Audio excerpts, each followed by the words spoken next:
Estamos de volta com mais um episódio da Voz do Cooperativismo. E hoje eu e meu colega jornalista Juliano De Luca estamos aqui na Copavel, onde vamos entrevistar o presidente Dilvo Grolli, sabendo um pouco da sua história, sua trajetória dentro do agronegócio e dentro dessa cooperativa. Primeiramente, olá, seu Dilvo, um prazer aí estar recebendo o senhor no nosso Voz do Cooperativismo. Muito obrigado, é uma alegria muito grande poder participar desse momento juntamente com o Presente, num programa dedicado ao cooperativismo.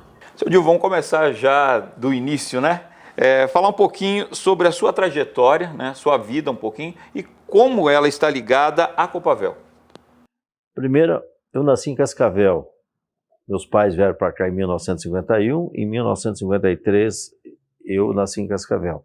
E os meus pais, desde do berço de família, meus avós, todos são agricultores do Rio Grande do Sul, e o meu pai veio com a família do Paraná para numa nova fronteira, num novo horizonte para a sua família, agricultores e pecuaristas. Então, eu morei por muitos anos, certo? Em chácara, em fazenda, então a cooperativa para mim é uma extensão da casa, então não tive nenhuma dificuldade em vir à cooperativa. Outro fator que contribuiu bastante para a minha permanência na cooperativa, para eu ingressar na cooperativa, que eu fiz administração de empresas como curso técnico, né? E também eu trabalhei muitos anos no banco, então eu tenho uma facilidade na área financeira, porque foi a profissão bancária que me deu isso. Isso é o que vive a cooperativa. A cooperativa tem que ser de agricultor para agricultor, de pecuarista para pecuarista, mas só isso não basta. Você tem que ter um conhecimento técnico. Aí entra os nossos cursos técnicos. Então, para mim, esse engajamento cooperativo foi até um leito natural. Seu Dilvo, muito tempo já na cooperativa. Como é que foi o ano passado? O que a cooperativa espera para 2023? O ano 2020, 2021 e 2022 foram os anos que nós tivemos muito estresse dentro do agronegócio. Nós tivemos a pandemia, que nos tirou velocidade, tivemos que mudar a estratégia. Depois, com o advento da alta dos grãos, e os grãos, mesmo sendo os produtos que compõem a carne e o leite, eles não se conversam em preço, eles não combinam preço, tá?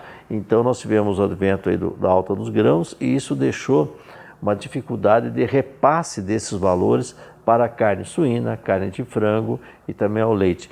Então foram anos que a pandemia ninguém esperava, então você teve aí que mudar suas estratégias e depois os preços dos grãos que e a carne que não acompanhou essa velocidade de crescimento do valor do grão com o valor de mercado da carne. Seu Dilvo, falando um pouquinho de investimentos da Copavel, o que vocês pretendem investir aí nos próximos anos e quais os setores que os senhores pretendem investir? No ano 2022, a Copavel investiu 367 milhões, basicamente.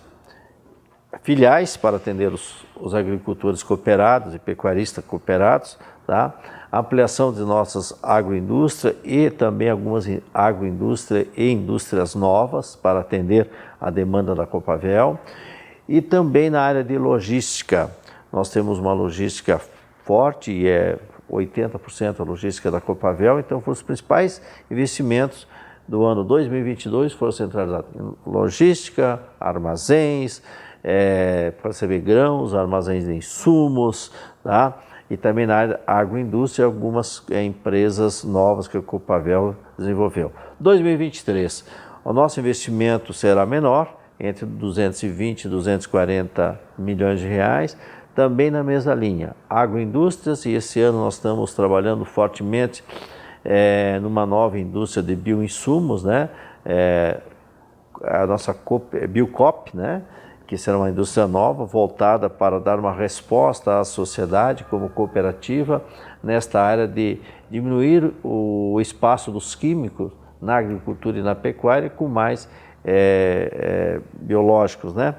E também nós continuamos crescendo na área de suinocultura, de frango, com valor agregado, não na área maior de aumentar o abate, mas sim valorização dos animais nos seus cortes e num público hoje que tem condições de ter o mais fracionado na sua casa os produtos. Certo. Seu Dilvo, o senhor falou antes da suinocultura e da avicultura, né? São duas das principais atividades, algumas das principais atividades da Copavel, né? Que sofreram muito com a questão dos grãos, né? Como é que está esse cenário nesse momento que o senhor almeja, o senhor observa até o fim do ano? A Copavel tem um equilíbrio no seu plano estratégico. Nós temos 5 produtos aqui dentro e o desejo nosso é que nenhum desses produtos atinja mais do que 25% do faturamento para que as crises passem à margem da Copavel e uma crise de um setor não afete fortemente a Copavel. Nós temos a avicultura em torno de 24%, suinocultura 12%, na área de grãos e o subproduto de grãos em torno de 20%. Depois nós temos também esta área de outros subprodutos de trigo, né? E afinal, nós trabalhamos com 95% do nosso faturamento com valor agregado, né? In natura, milho, vender em grão, soja, vender em grão e trigo em grão somente são 5%. Esse fato de você ter um impacto na suinocultura e na avicultura foi forte, porque ninguém tinha previsão dos grãos irem naqueles preços que foram em 2021, 2022, isso afetou toda a cadeia. Tanto é que não é caso particular de qualquer empresa, não é que um presidente de uma cooperativa está falando, é analisar os balanços das empresas no Brasil, tanto cooperativas como não cooperativas, tá? Ver as nossas grandes empresas de avicultura e suinocultura foram fortemente atingidos pelo efeito valor de milho, valor de soja, tá?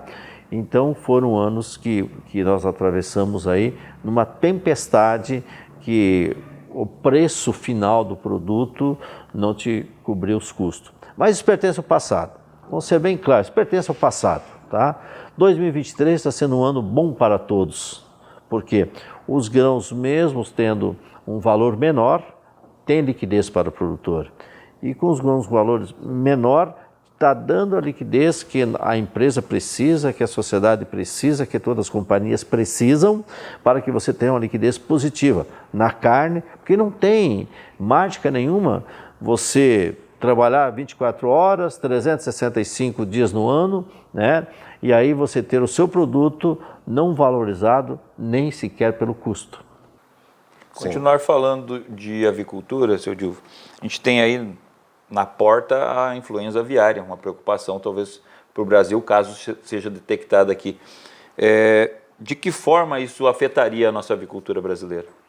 Eu conheço várias integrações no mundo todo e digo com toda a segurança para toda a sociedade brasileira, nós temos o melhor controle sanitário do mundo. Se não for o melhor, está entre os melhores controles sanitários do mundo da nossa avicultura e é extensivo também à suinocultura, não só à avicultura.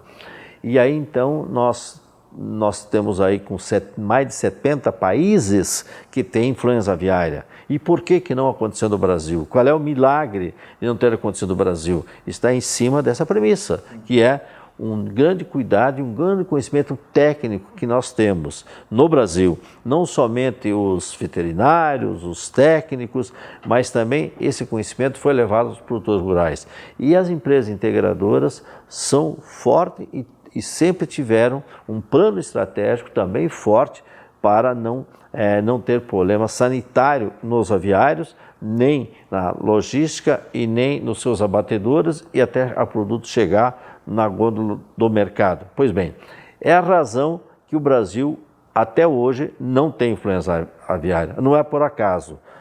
É a questão da construção de um status, né, de cuidado. Então esse status sanitário que o Brasil goza hoje, diria para você, se não temos o melhor status de cuidados para os nossos aves, os nossos suínos, se não é o melhor, está entre os melhores. Pois bem, mas se entrar na avicultura brasileira, a influenza aviária, este será o nosso ponto número 1, apresentar aquilo que nós somos, aquilo que nós fizemos e aquilo que nós sempre tivemos em cuidado com os nossos animais. Então, esse é o ponto número 1 que a gente tem que abordar, que não é todo país do mundo que tem esses cuidados, tem o Brasil.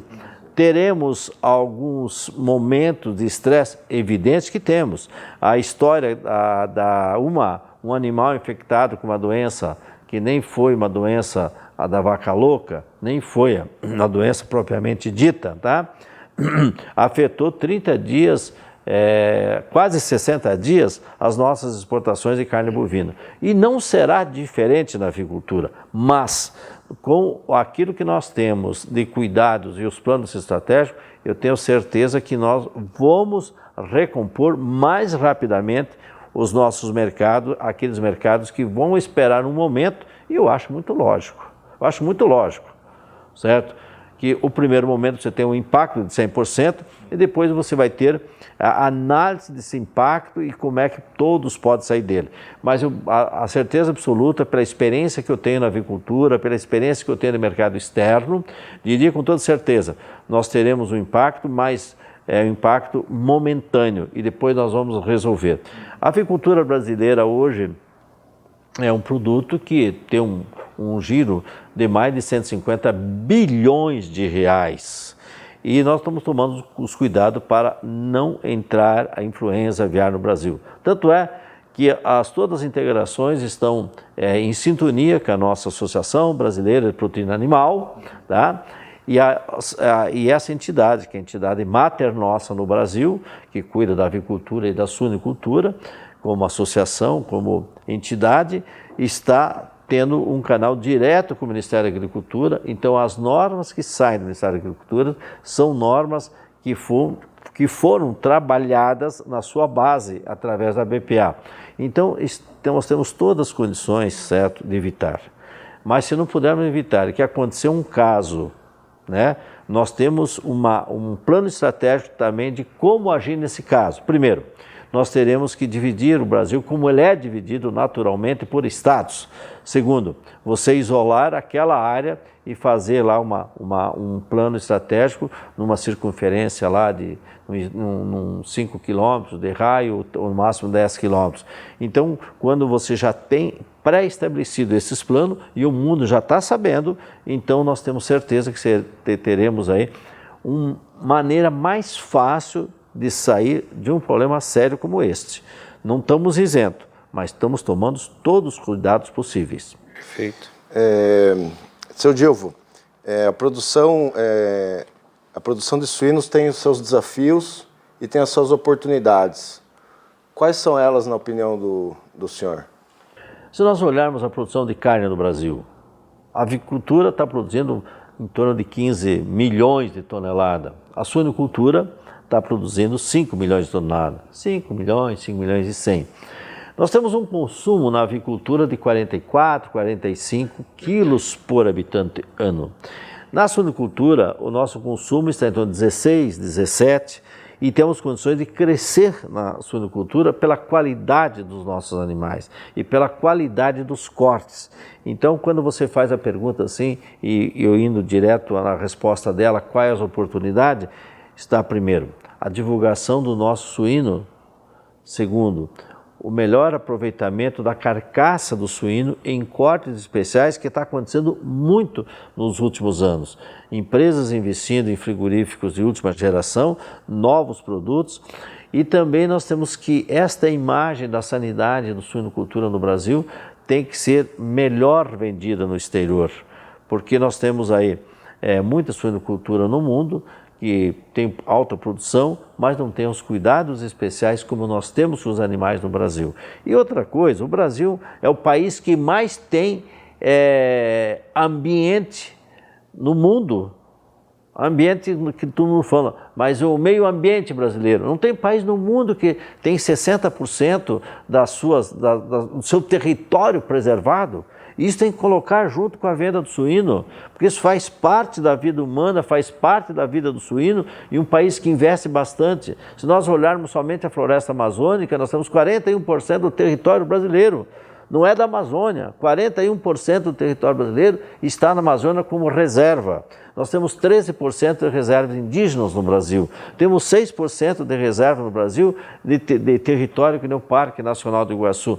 E isso tem que colocar junto com a venda do nosso produto, porque estão reclamando algumas ações do Brasil, mas é por falta de conhecimento do Brasil. Então, quando eu devo vender o produto carne, eu devo vender não carne como carcaça, valor agregado. Tem que vender esse produto anexo a um país que preserva o meio ambiente e tem o maior patrimônio do mundo do meio ambiente com as suas florestas. E por que o senhor acha que a gente não consegue isso, seu Dilma? Porque são muitas coisas positivas para o agronegócio brasileiro, né? Por que a gente ainda falta essa comunicação, falta, de repente, o pessoal da Europa, dos Estados Unidos entender, ou eles não querem entender isso? Vamos fazer silêncio. As pessoas que devem falar são aquelas que têm conhecimento, ou acessorem-se de pessoas de conhecimento. Não falar muito, falar com conhecimento de causa. Seu Dilma, vamos mudar o foco um pouquinho, falar de grãos. Como que a Copavel vem se colocando hoje, pretensões de vocês para esse ano, para o próximo ano, como é que está? A Copavel vai receber esse ano, 2023, em torno de 18 a 20 milhões de saca entre soja, milho e trigo. É os nossos 3 produtos principais. E nós somos autossuficientes em todos esses produtos e industrializamos, porque a Copavel tem 14 agroindústrias. 14 agroindústrias. A Copavel tem 4 indústrias de rações, que ocupam 70%, 80% do milho e a soja que recebe. Tem uma indústria de frango, tem uma indústria suína, tem uma indústria de laticínio, tem 2 indústrias de sementes, né? A Copavel tem um moinho de trigo, é um moinho muito moderno que está contribuindo muito para a triticultura aqui do oeste do Paraná. A Copavel também tem uma indústria de esmagamento de soja, a Copavel tem uma indústria de material de limpeza e saneantes, né? E a Copavel também tem uma indústria, 2 indústrias, melhor dizendo, que será a 15ª, de fertilizantes, tanto granulado como fertilizante foliar. E agora nós entraremos nesse segundo semestre de 2023 com a outra indústria que é de bioinsumos. E já vamos projetar novas indústrias para 2024 e 2025, porque a Copavel ela tem 95% das suas vendas com valor agregado. O senhor falou antes, estava falando um pouquinho de trigo, que o Brasil de repente deve alcançar a autossuficiência nesse ano. Fala um pouquinho a respeito do que o senhor avalia com esse cenário, seu Dilma. Se o trigo no Brasil falam que o trigo não tem as melhores condições de produzir trigo no Brasil. Mas se produz trigo no México, que é um país quente, produz trigo na Argentina, que é um país mais frio. O Rio Grande do Sul não tem uma temperatura mais ou menos similar à Argentina. Temos um estado do Paraná que fica entre essas 2 temperaturas, a mais fria do sul e a mais quente do centro-oeste, e um estado que tem condições melhores terras do Brasil estão no estado do Paraná, e nós temos hoje variedades de trigo que estão alcançando, oxalá. A média do Brasil era 2.800, 3.000 quilos de trigo por hectare. E hoje nós temos semente de trigo com ótimas variedades para alcançar entre 5.000 e 6.000 quilos por hectare. Então o trigo é a questão de você ter uma política para o trigo, tá? E qual é a política do trigo? Eu acho que fizeram bem a política, agora lançar o preço mínimo do trigo de R$ 87,70, porque vai levar todo o mercado a ser esse preço como o mínimo. Então, a política do trigo tem que ser alicerçada um programa de governo que não precisa pagar nada para ninguém, certo? Só dá um preço de garantia e depois a sociedade, entre o produtor rural, logística, agroindústria e consumidor, se entendem na cadeia. Então, vamos lá, trigo, tem que ter uma política, tá? Segundo, nós temos terras e clima para produzir trigo, temos que acertar a variedade. E a pesquisa já nos sinalizou, você pode conseguir o dobro do que está aí, certo? Colocando a variedade certa.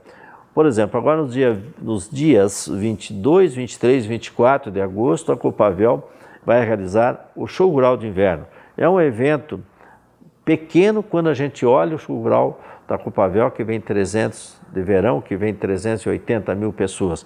Mas um evento interessantíssimo, que ele é direcionado ao técnico, ao agrônomo, ao produtor rural e à cadeia do trigo. Então você tem que criar também um ambiente. As coisas não caem do céu, nem uma estrela cai do céu. Você tem que deixar a estrela brilhar. E aí você tem que fazer a pesquisa brilhar. E os outros, o produtor rural, é aquele que vai receber essa iluminação. O senhor tocou no tema show rural. Aí. O show rural, né, seu Divino, nasceu pequeníssimo, vamos dizer, em 89. E hoje é um dos maiores eventos de transferência de tecnologia do agronegócio do mundo, né? A gente vê bastante, cada vez mais o digital presente no show rural, mas ainda a gente sente que no campo ele ainda não chegou como deveria chegar, ou na velocidade de repente que deveria. Como o senhor avalia o cenário do digital no campo e no agronegócio? Quando o Show Rural iniciou em 1989, eram 110 pessoas, 110 produtores visitando o evento. O último evento agora, 2023, nesse ano presente, nós chegamos a 384 mil pessoas. Por que dessa evolução? Porque é o evento que o agronegócio precisa, não é um evento que vem encapado, não é um evento que vem ensacado. O produtor lá vai ter contato com a planta, vai ter contato com os pesquisadores, vai ter contato com todos os técnicos e com todas as empresas mundiais. Isso é muito importante, com todas as empresas mundiais. Lá tem uma empresa nacional, outra empresa dos Estados Unidos, outra empresa da Europa, outra empresa da China, e o produtor vai avaliar as tecnologias que essas empresas vão colocar para ele. E aí então a gente começa a ver que foi certo essa ideia de você sair dessas empresas estáticas para exposições mais dinâmicas, né? E aí então o Show Rural foi uma ferramenta que deu certo, porque une não somente o produtor não vai lá assistir show gastronômico ou show artístico de entretenimento, ele vai em busca de algo que ele acredita para a inovação para a sua lavoura. E o que é inovação? Digital é inovação. O produto que vai no Show Rural quer inovação, e o digital é inovação. Quando nós começamos o digital em 2019, o primeiro evento, era um evento acanhado. Aí nós sentimos que aquele evento estava empurrando nós, organizadores. O digital empurrou nós, organizadores. E aí começamos a aumentar. Tanto é que o maior investimento do Show Rural, da Copavel, em 2023, foi um prédio de 4.600 andares, que não é pequeno, um prédio de 4.600 metros quadrados, desculpa, tá? Para abrigar 30, 40 empresas, startups, que voltaram para o agronegócio. Compareceram 120, não 30, 40 como nós projetávamos. Apareceu 120 empresas. A Copavel também criou um espaço dentro do Show Rural chamado Impulso, que é para abrigar as empresas, trazer para o habitat do Show Rural, durante 365 dias no ano, as empresas dentro das tecnologias para o campo. E a pergunta tua, o que está faltando? Primeiro, não tem mais telefone de fio. Tem o telefone moderno, que é pela onda. E como é que o campo vai ter sem conectividade, vai ter uma geração de TI? Mas é uma necessidade que está caminhando a passos largos, tá? Então nós temos que ser atento a esse detalhe, conectividade. Segundo, programa, tá muitos programas aí para serem implantados no campo. Produtor rural, ele é ligado à inovação, porque senão ele não ia no Show Rural. Ele está sentindo isso. Entre 2023 e 2030, teremos 70 mil empregos no campo, ou ligado ao campo, que tem o conhecimento de TI, tecnologia da informação. 70 mil empregos. O tratorista não é mais uma pessoa que troca a marcha e que vira um volante. Ele será uma pessoa que tem uma noção sobre TI, porque quando dá um problema no seu painel do seu trator, da sua máquina agrícola, aparece lá um sinal, ele vai conectar com a empresa já está conectada com o trator dele, vai dizer, ó, o senhor abre o capô, mexa lá em tal lugar, tá? E está resolvido o problema. Não tem aquele negócio, para o trator, vou ligar para a concessionária vem, né? Amanhã conserta o trator, não está tendo mais disso. E esse especialista é que o campo está precisando. Então, nós estamos atrasados porque a indústria, o comércio, a prestação de serviço andaram bem na frente da agricultura e da pecuária. Mas a experiência de todos os outros setores da economia está acelerando o agronegócio e será muito mais rápido do que nós imaginamos. Nós temos que preparar, além das empresas ligadas à TI, da TI, tecnologia de informação, também as pessoas, porque não existe mais trator sem tecnologia embarcada. Olha os outros tratores, efeito Droner, não tem mais piloto. Poxa, todo mundo falava na minha infância que o homem era insubstituível. Como é que eu imaginar na minha infância, na minha juventude, que nós teríamos um veículo, certo, sem tratorista? E que agora esse veículo sem tratorista vai na lavoura e tem uma precisão de 100%. Muito mais do que o meu braço, muito mais do que a minha visão em dirigir o trator, ali já foi, aqui não foi. Ô, seu Dilma, está demorando, mas está acontecendo, né? Assim como está acontecendo também um movimento ESG. No mundo inteiro se fala em práticas mais sustentáveis, sociais e econômicas, né? O cooperativismo já faz isso há um bom tempo, né, seu Dilma? Como que o senhor avalia esse cenário? Como a cooperativa tem encarado esse modelo ESG de negócio, essa nova tendência, vamos dizer assim, para o jogo do agronegócio? Ô, seu Dilma, está demorando, mas está acontecendo, né? Assim como está acontecendo também um movimento ESG. No mundo inteiro se fala em práticas mais sustentáveis, sociais e econômicas, né?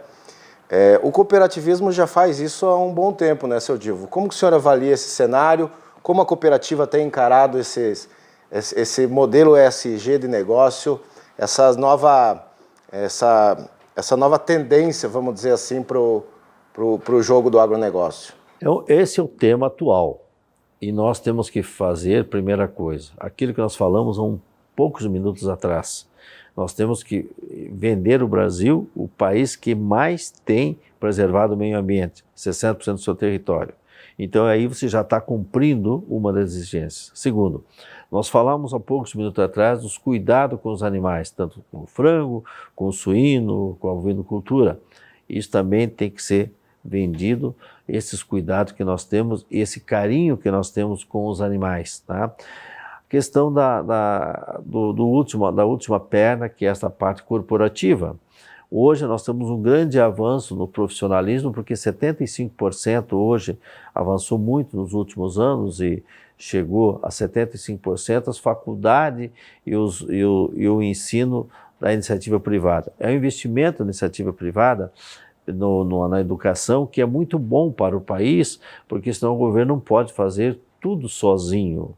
Ele já tem cuidado da saúde, já tem cuidado da segurança, tem outros setores que o governo tem que prerrogativa do governo, e o ensino então caminhou ao lado do ensino público, que isso é muito bom, que é melhor você ter dois meios de comparação do que você tem um que não pode ser comparado com nada. Então eu acho que isso aí também foi uma evolução, e quando você fala no ESG, nós temos que nos conscientizar que nós fizemos e temos feito grandes progressos nisto, mas nós temos que adaptar. Mas primeiro tem que vender para o mundo o que nós estamos fazendo, tá? Eu acho que esse é um tema aí que a ONU encampou, que partiu da ONU, né? Os seus 17 objetivos, né? Ok? Mas nós temos que ter cada dia mais os cuidados nas nossas empresas, nas nossas granjas, em todo o território nacional. Mas eu vejo que quando eu falo que nós já temos esses cuidados, é dizer que nós já temos uma consciência ambiental. O que precisa é você trazer algo mais urgente para dentro do país, dentro das nossas casas, dentro dos nossos territórios, dentro da nossa agricultura, nossa pecuária. Veja o caso que nós estamos aproveitando, quanto nós temos aproveitando hoje de energia renovável. O Brasil tem mais de 80% de energia renovável, já estamos com 87%, certo? Aproveitamento da fotovoltaica, aproveitamento da eólica, o aproveitamento do nosso gás metano nas granjas de suíno, nas granjas de frango, tá? Os nossos frigoríficos que hoje estão aproveitando também todo e qualquer resíduo que possa virar energia, né? Então eu acho que isso é um tema que está vindo forte e o mundo está exigindo, né? Mas o Brasil tem que, primeiro, prestar conta ao mundo que já fez e ser reconhecido por isso e continuar fazendo. Não estamos no topo, mas nós temos uma consciência e uma visão disto bem antes do que essas matérias vieram pela mídia. Perfeito. Gil, falar um pouquinho de mercado, qual a importância do mercado interno e mercado externo hoje para a Copavel? Cada produto tem um histórico. Por exemplo, carne de frango. A Copavel exporta 65% de toda a sua produção. Carne suína. A Copavel exporta 30% a 35% da sua produção. A Copavel não exporta grãos in natura, nem milho, nem soja, nem trigo. A Copavel exporta também fertilizantes para o Mercosul, né? Para o Mercosul. Então a Copavel exporta produtos agregados. Nossas exportações anuais são acima de 220 a 240 milhões de dólares anual. Tá? Isso representa, no geral do faturamento da Copavel, em torno de 22% a 25%. Seu Gil, vou falar um pouquinho de política. Será que sai a tão sonhada reforma tributária do país? Aí, como que ela, proposta do jeito que está hoje, como ela beneficia ou como ela prejudica ou, enfim, como ela reverbera no agronegócio? Se nós fazermos uma análise aí, desde o governo Fernando Henrique, nós tínhamos uma carga tributária de 28%. Hoje a nossa carga tributária está em 35%, 36%. Eu sei que tem alguma discrepância de quem paga e quem não paga. Então a primeira análise que nós temos que fazer era para dar um equilíbrio nessa tributação que já é alta. Não tenho analisado a reforma tributária, porque ela está saindo aos poucos, né, com as intenções, mas o que me preocupa é, se for aumentar esta carga de impostos, vai tirar dinheiro da iniciativa privada, que vai tirar dos investimentos, que vai gerar emprego. Tá? Nós estamos muito fortes nas exportações do agronegócio. Eu acho que nossas exportações, por exemplo, do agronegócio no ano passado, deixaram para a balança comercial brasileira um superávit de mais de 141 bilhões de dólares, a nossa superávit da balança comercial do agronegócio somente, e a balança comercial brasileira, o superávit geral de todos os produtos, foram em torno de 62 bilhões de dólares. Se não fosse os 141 bilhões que a balança comercial do agronegócio deixou de superávit, nós teríamos um déficit de 80. Então aí nós já temos um caminho para dizer qual é o plano estratégico que nós temos que fazer no Brasil.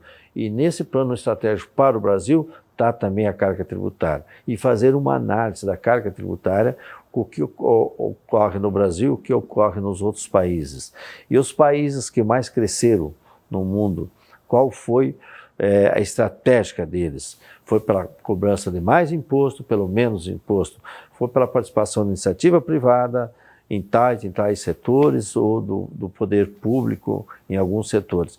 Então, quando se fala assim da reforma tributária, nós teríamos que fazer uma análise mais profunda. Não conheço os termos da reforma tributária e nem quais os setores que ela vai atingir, mas tínhamos que fazer uma análise primeiro da questão da cobrança do imposto, para se todos estão participando igual ou de acordo com o seu poder aquisitivo, de acordo com o seu poder patrimonial. E o que é mais importante hoje em relação ao agronegócio, na verdade, em relação às práticas econômicas do governo federal? O que seria mais importante para o agronegócio hoje? Para o agronegócio? Isso. Todas as pessoas falam em crédito, mas primeiro é a garantia do patrimônio. primeiro. Tá? Segundo, nós sabemos que somos um país que temos potencial para crescer no agronegócio. Aonde que tem o governo precisa ter uma participação? Se nós aqui no Sul temos a nossa lei do meio ambiente, a nossa lei que diz que nós temos que preservar 20% e mais lá as matas ciliares, etc. Nós temos que dar uma atenção à lei. Dar atenção à lei. O que diz a lei? Na área da Amazônia, chega a 80% de preservação e 20% de que você pode cultivar, que você pode produzir. Então é o seguinte, primeiro, observância às leis. Nós temos boas leis no Brasil. Segundo, se nós somos um país de exportação, e somos um país que temos ainda mercado para ser explorado externamente, nós também olhar os produtos de exportação com muito carinho. E qual é o déficit que nós temos no mercado interno? Feijão. Colhemos 3.000, 3.200 que dá para atender a população, milhões de toneladas. Arroz, 9, 10 milhões de toneladas, dá para atender a população. Tá? Ao que é que o Brasil tem uma capacidade grande de produção de soja? Vamos produzir esse ano em torno de 155 milhões de toneladas de soja. Somos o primeiro produtor mundial de soja, somos o primeiro exportador mundial de soja. Milho, nós produzimos 125 milhões de toneladas de milhos por ano. Consumimos 80, tá? Sobra 45, 46 milhões de toneladas para exportação. Mas os americanos produzem 380, 390 e nós produzimos 125. Está aí um programa para incentivar a produção de milho. Está aí um produto, quando a gente liga, é exportação. A vocação do Brasil e a condição do Brasil tem de produzir mais e exportar mais. Aí nós vamos chegar num produto. Chegamos no milho.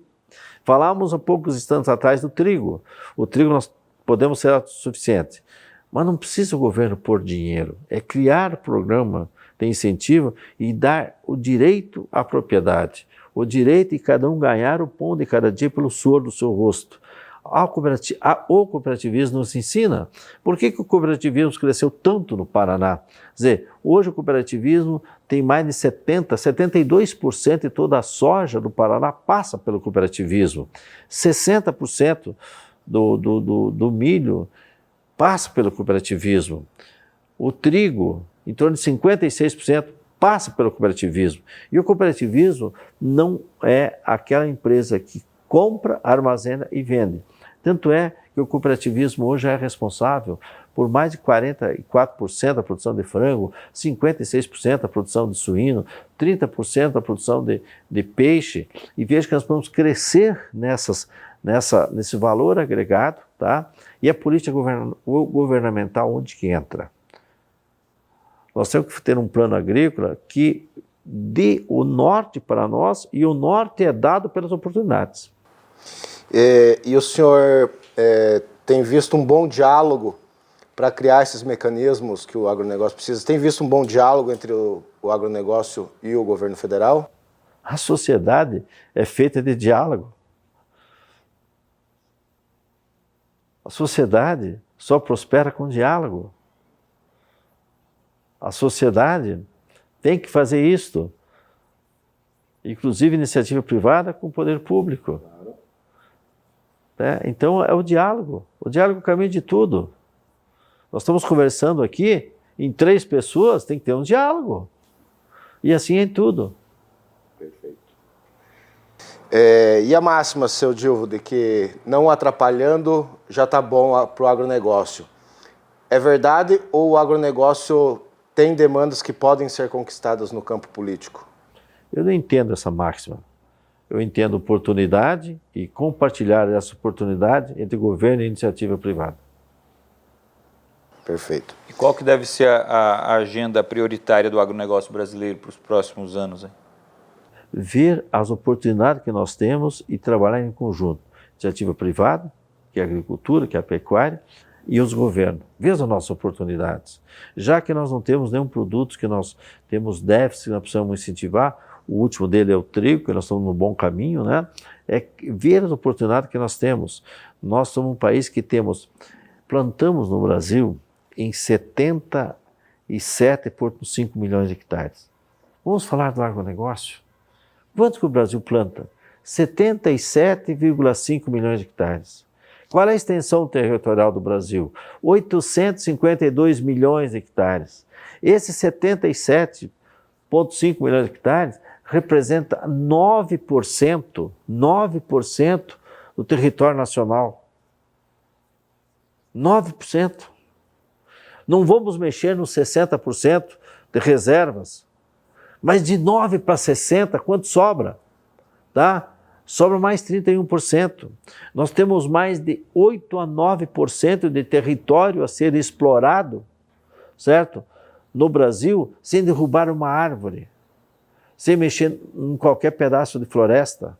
Não bastasse esses 8, 9% que nós podemos dobrar a área plantada, tá? Nós temos aí mais de 160, 170 milhões de hectares para a bovinocultura, para a pecuária. Podemos melhorar a qualidade das nossas pastagens, melhorar os nossos genéticos, nosso rebanho e passar mais 8, 9% destas áreas para a agricultura. Então nós podemos, 200% nós podemos crescer em área no Brasil, certo? No agronegócio, sem mexer nos 60% da nossa preservação ambiental. Então, eu acho que nós temos que dar uma liberdade também na política para nós explorarmos essas áreas sem mexer no meio ambiente. Vamos repetir. Liberdade para explorar essas áreas através da livre iniciativa, certo? Aproveitando a pesquisa oficial, a pesquisa privada do Brasil e a pesquisa mundial. Aumentar a produtividade nas áreas existentes, 77,5 milhões de hectares, e mais um tamanho, 200%, 2 vezes esta área, em aproveitar as áreas que não estão sendo bem aproveitadas. E cumpre-se a lei, ipsilitris. E, seu Divo, só para encerrar, por que o senhor acha que a gente não consegue explorar comercialmente, voltando na questão da comunicação, por que a gente não consegue explorar todos esses benefícios que o Brasil tem, que o senhor acabou de citando? Só falem quem conhece do assunto. Perfeito. Seu Divo, foi um prazer recebê-lo no nosso programa, A Voz do Cooperativismo, uma referência para a nossa região, acho que para o Brasil inteiro também. Muito obrigado por aceitar o nosso convite. Os microfones ficam abertos aí para a sua saudação final. Olha, eu gosto muito da linha editorial de vocês.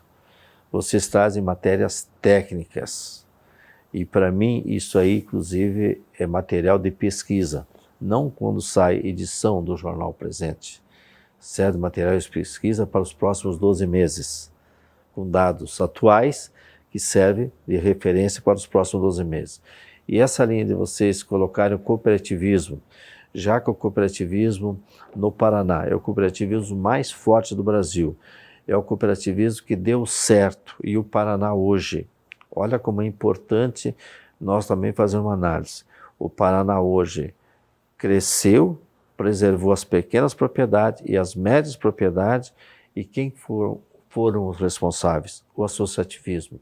E o associativismo econômico está sendo representado pelas cooperativas. As cooperativas do oeste do Paraná são cooperativas que foram construídas numa visão estratégica, usando uma reforma agrária natural, a força de um trabalho do campo, unindo empresas comerciais em cooperativas, protegendo esta força do campo. E hoje estou falando no programa exclusivamente sobre o cooperativismo, que é aquilo que não é que eu faço diariamente, é a paixão que eu tenho e a visão que eu tenho de futuro para a sociedade, não para a minha família, para a sociedade. Seu Divo, muito obrigado. Obrigado, Juliano, presidente. Muito obrigado.